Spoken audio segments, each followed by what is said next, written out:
Hey everyone, welcome back to the channel. Today I'm going to show you how I can edit those warm tropical colors to turn this photo into this photo. But first, some coffee.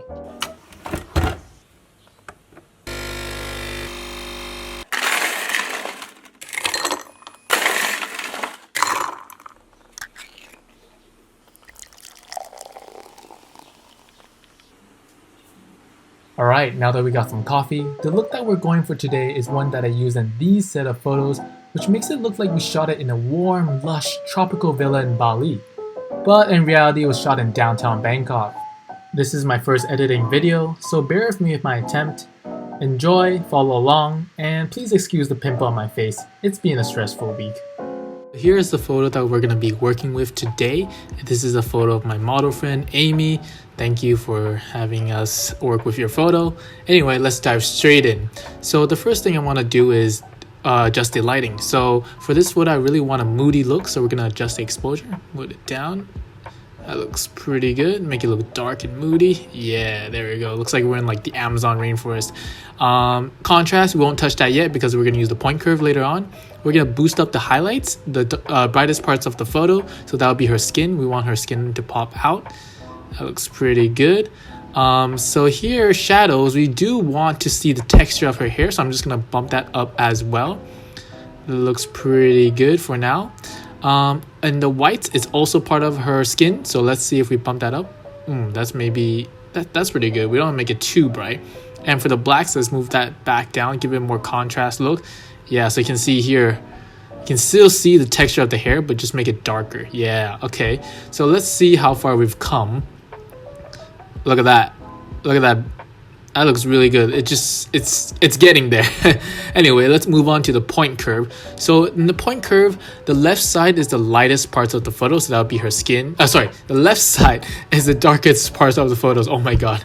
Yeah, it's the darkest part of the photo. So if you see here in the trees, if we move this up, only that part is getting brighter.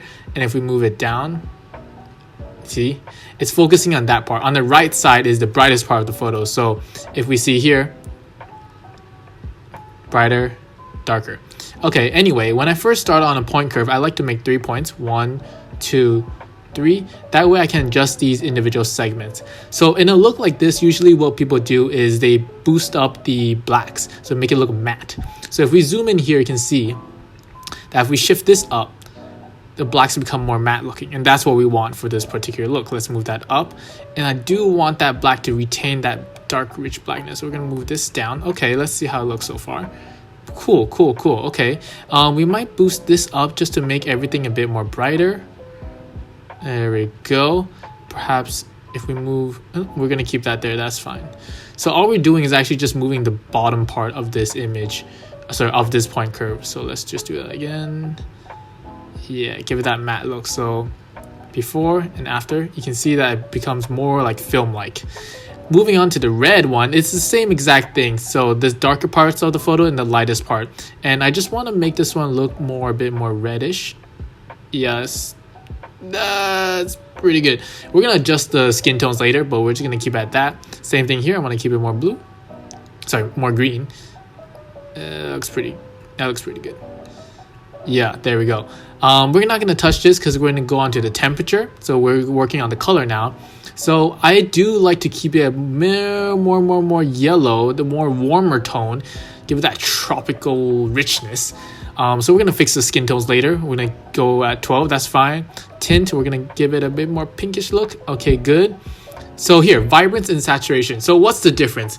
A lot of people are confused, but vibrance is basically focusing on only the muted parts of the photos and bringing the color intensity up there while keeping the skin tones. On the other hand, saturation brings the color intensity of the entire photo. So let me give you a distinction. So let's say vibrance, we boost it up to 50. It's gonna look like that, okay? And then as opposed to saturation, 50 looks like that. So that's a massive difference.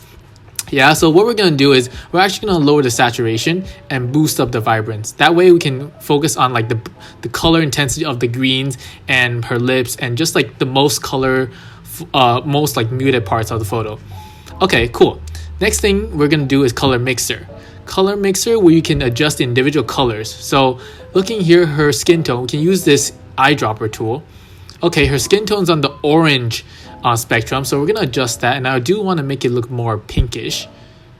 Yeah, that's pretty good. I kind of want to lower it to make it look more, yeah, there we go, like a good tan. That's beautiful. Okay, that's pretty good. Let's move on to the yellows. Let's just play around with it. Okay, we see that. Okay, no worries. We're gonna make it look more orange, give that tropical vibe. Perfect. Saturation. Okay, we can keep it up here, maybe giving it more. Okay, that's good. Luminance. Ooh, okay, hold up.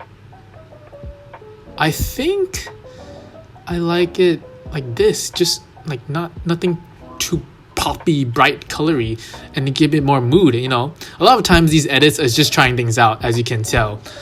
Greens, obviously, I do like it, keep it more blue-green, but I would lower the saturation. There we go. How's that look? Let's see if it's like a yellow-green. Ooh.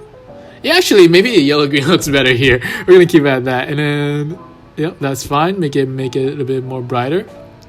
Okay, sweet. So there's not really much like blues and purples in this photo, so we're gonna skip that, make it a lot easier. And here, color grading. So the difference between color grading and color mixer is that color mixer can adjust individual colors, while color grading, you kind of like put a filter over your photo. So in specifically like shadows, midtones, and highlights. So here, I kind of want the shadows to look more like reddish, like orangey. So we're gonna move that up. Ooh, that's a bit too much. We can fix that later. Okay, I like that look. So look, before and after. It's a subtle difference, but you can tell it gives like a whole different vibe. So I love that. Now on to highlights. Our highlights, let's just play around with it, see how it looks. Okay, maybe not too orangey, a bit more yellow here. Doesn't make much difference, but we're gonna leave it at that. It looks really warm and nice right now. Balance is between like you want more of the shadow colors or you want more of the highlight color. We can keep it more towards the shadow, make it look more orangey. Okay. On to effects. So effects, you have texture, clarity, dehaze, and vignette. Texture is basically the texture of like the photo. So if you can see, if I boost it up, there's a lot more texture in the photo. Yeah, and then down, up. We're gonna keep it at 40, actually maybe like a little bit like this. And then clarity, honestly I don't know the difference yet, but we're just gonna play around with it as well. Ooh, actually I like it like more moody like this. Okay, that's good. Dehaze, usually people like to go for a film look. They like to like make it more like matte like this, but I do want to make my subjects pop out, so we're gonna bring it up. There we go. Not much difference, but I think it looks okay. So green is like one of the most fun parts. It just makes everything look more like artistic. So if you look here, no grain. It's hard to tell here, but once you look closer you can tell. Let's make the size bigger so it's more obvious. Okay, there we go. All right, so this is, let's see how far we've come before and after. Wow, that's a big difference. Now we're just gonna make some fine-tune adjustments, and specifically I want to tune her skin. Her skin seems a bit too yellowy, so we're gonna drop the saturation. Oop, that's a bit too much. Yep, that's fine. Maybe make it look more reddish. Oh no, back up here and make it brighter. Yeah, so let's see before and after. I love how like everything here just looks orange, but her skin is still quite the same here. Oh, that's beautiful. Okay, I think this is pretty much it. This is just a quick rundown of how to get that tropical warm look, and I hope you guys like the before and the after. Definitely let me know when you try these tips out and how they work for you. I'm looking forward to seeing them, and thank you for tuning in. See you guys next time.